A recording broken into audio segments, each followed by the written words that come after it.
Welcome mga lods sa aking channel. Magluluto ulit ako ng ng adobong manok mga lods. Tsaka ito ang fab namin mga lods, adobong manok sa tuyo. Yan na nga mga lods, naka-ready na ang ating ginigisa ko na yung yung mga sangkap niya, yung garlic at saka yung atsal. Then nandyan na lahat mga lods.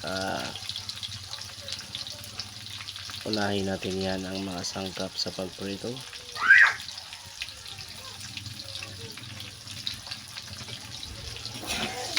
Halu-haluin. Maya maya ilagay ko na yan dyan yung karne natin na manok mga lods. Sa lahat na nandito ngayon sa aking premiere, mega shoutout po sa inyong lahat. Keep safe, stay healthy. Thank you mga lods sa laging sumusuporta sa aking channel. At sa mga silent viewer ko dyan, maraming salamat.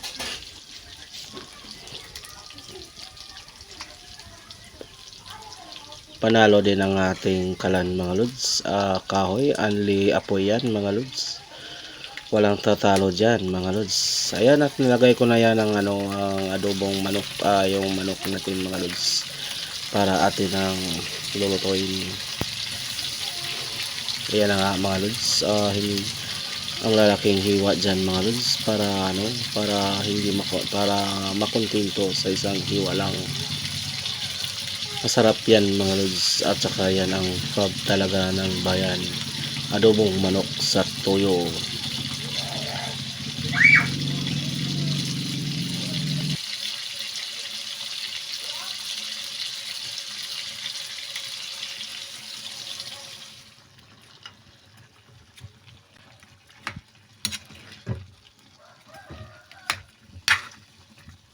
Yan na nga mga lods, hinalo-halo ko na yan mga lods, para maya maya ay luluto na, chiboga na mga lods. O diba, ayos.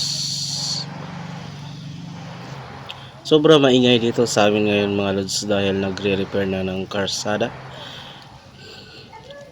kaya kayo na po ang magpasensya.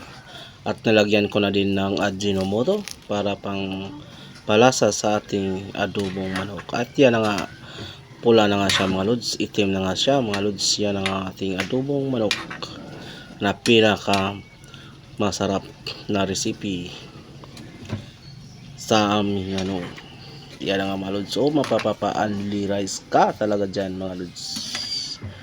Wow. Sa lahat po nandito ngayon, uulitin ko, maraming salamat po sa inyong walang sawang suporta sa aking channel. Unang-una dyan ang Team Kulitans. Thank you po sa inyong solid support mga Kulitans. At sa mga marathon premiere dyan, maraming salamat po sa inyong lahat.